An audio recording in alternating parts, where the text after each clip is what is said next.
Bonjour Clément, Bonjour pour Anaïs. l'économie numérique, vous avez la voix un petit peu cassée, non? Oui, Petit problème.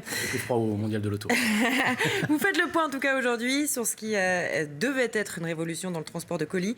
Le colis voiturage, ça ne décolle toujours pas en France. Pourquoi? Eh ben, un petit test pour commencer. Est-ce que vous savez ce que c'est? Non. Le colis voiturage. Enfin, j'imagine, c'est du covoiturage pour des colis, non? C'est Et ça? pas mal, pas mal. Hein Bon, ça existe depuis 8 ans en France et ça décolle toujours pas. Pourtant, l'idée, elle est plutôt géniale. Hein. Il s'agit de profiter d'un voyage. Vous faites un Paris-Bordeaux, par exemple, pour livrer un colis. Ça permet au chauffeur de payer une partie de ses frais d'essence, d'autoroute, et à l'expéditeur d'envoyer son colis moins cher que par un livreur professionnel. Il y a au moins une quinzaine de sites qui existent en France. Le premier à s'être lancé, c'est colisvoiturage.fr.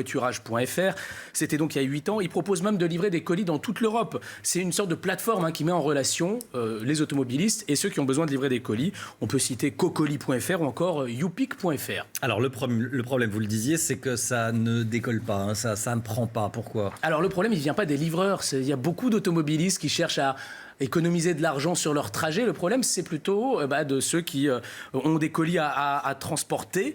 Les expéditeurs, ça ne fonctionne pas aussi bien que prévu. Il y a plusieurs raisons à cela. C'est que le colis voiturage, il repose avant tout sur la confiance. Que va-t-il se passer si votre colis est abîmé, s'il se perd, s'il est volé, si l'automobiliste a un accident sur le trajet? Il y a un seul site qui a réussi à trouver un assureur qui accepte d'assurer les colis en mode colis voiturage à hauteur de 2 000 €. C'est cocoli.fr. C'est assez récent. On va voir si ça va aider ce site à se développer, à développer son activité.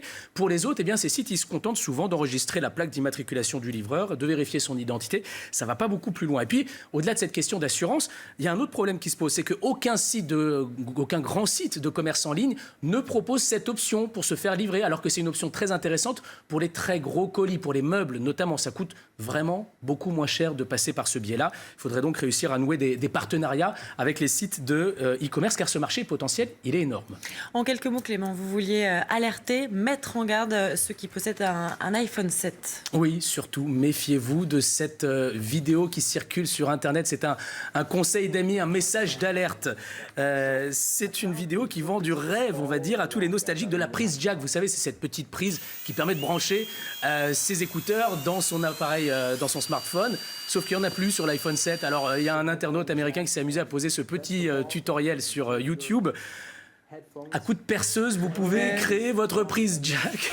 Il a laissé croire qu'il y avait une prise jack cachée sous la coque, en fait. Exactement, qu'il suffisait de sortir la perceuse et de forer dans son iPhone.